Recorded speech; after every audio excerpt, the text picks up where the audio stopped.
Good evening, everybody. So tonight I'm just going to do a quick video on the annual licensing and the temporary licensing and permits for the National Forest and the South Dakota state roads.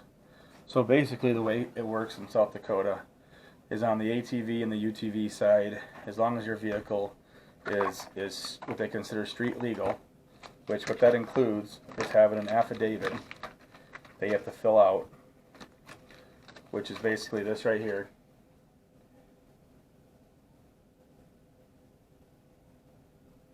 If you can't read it very good, it is, to look it up, it is South Dakota Form 1792.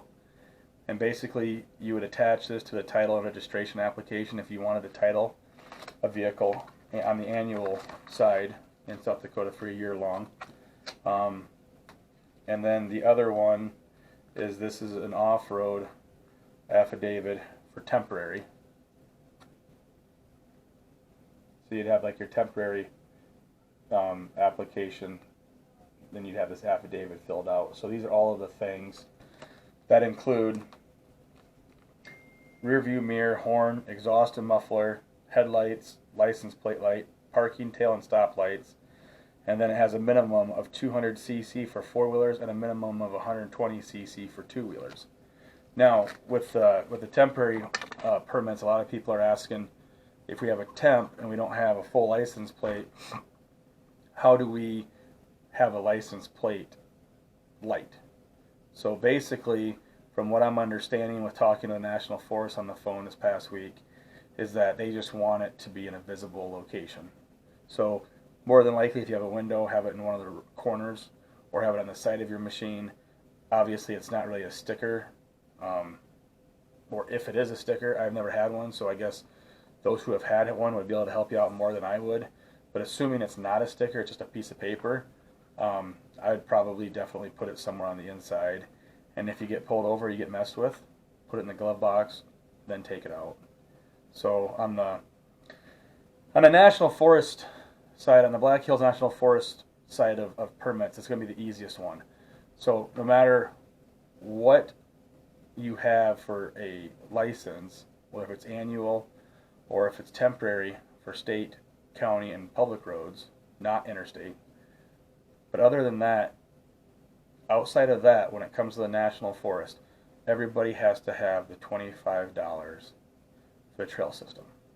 That permit is basically what you have to have to ride the 367 odd miles of trails in the Black Hills, which obviously is going to be some of the best trails out there to ride to. A lot of good sites on that. So it's very, very nice to have that. Now, of course, those trails are also, a lot of them are all 62-inch or smaller.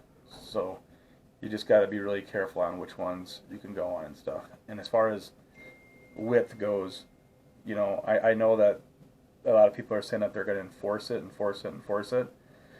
And they're probably going to. You can't be 72 going on a 62. You'll probably get a citation. You'll be asked to leave. But I think if you go 64 to even 66 possibly, I think they'll give you some leeway. But that's not me telling you to do that. That's, you know, enter at your own risk kind of deal on that. So the Black Hill permits can be bought online on the National Forest page, which I believe is fs.usda.gov/Black Hills. You'd have to look that up, but I've got it on another. I don't have it off the top of my head. But you could go and get your permits on there. I do have a video that shows that, so you guys can refer to that video once I get that uploaded, now that I've got good internet. But so yeah, you have to have that $25 permit, and that's good for a full year. So it starts January 1st and it goes till December 31st. So it's good all year round. $25. A lot of people order them online. Otherwise, a lot of people will get them at the Visitor Center, exit 61, right off of Discovery Road, or Circle, I'm sorry, which is by the Flying J fuel stop when you first come in to Rapid. It's by Cambria Hotels. Out kind of in that area too is where Polaris and Can-Am, or Can-Am and Honda and whatnot are at. So that's a good place to go. Now I know COVID they don't meet you in person because it's a federal building. So right now, you can do it within 48 hours, but you got to pick it up within 48 hours of ordering it. You call them, they meet you outside, they give it to you. Now, from what I understand, if you get it in the mail, they're not going to give you the maps because the maps won't fit in the envelope. So you won't be receiving the black and white paper maps if you get it in the mail. So, like I said, the National Forest permit is only good for the Black Hills. It has nothing to do with Custer State Park. It has nothing to do with Black Elk Wilderness, where Harney Peak is at. It has nothing to do with any kind of trail systems anywhere else in the Badlands. It has nothing to do with that. So that's just the 367 miles that are in the Black Hills. So if you have any other questions on the Black Hills trail permit, you can ask. Now, as far as the trails for the Black Hills goes, there's virtually no laws. You can ride however you want pretty much out there as far as your machines. You could have a four-wheeler that's only meant for one person. You can have two people on it. Your kids don't have to wear helmets on the trails. They don't consider themselves liable to what happens to you either. So you can pretty much do what you want on the trails within reason. If they see an unsafe act, all they can pretty much do is just tell you what they think.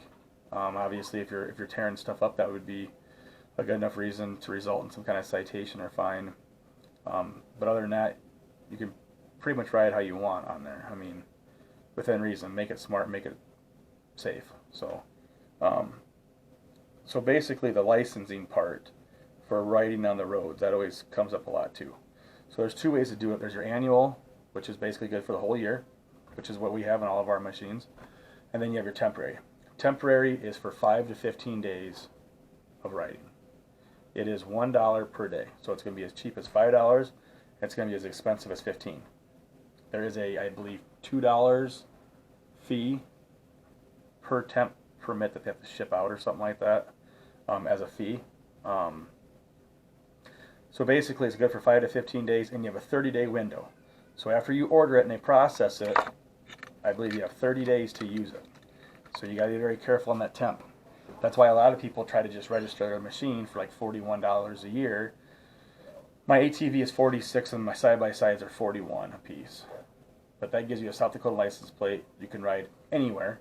I can jump across the river 6 miles from home and get in South Dakota and ride anywhere legally besides the interstate.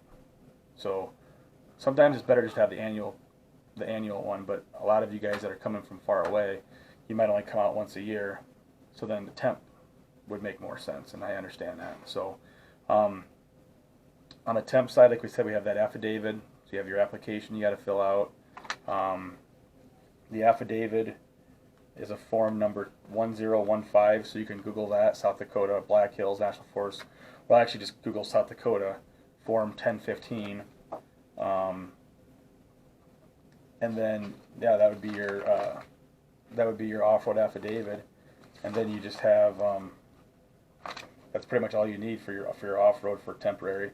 And then for the annual one, to go along with your title, here's a picture of the title and registration.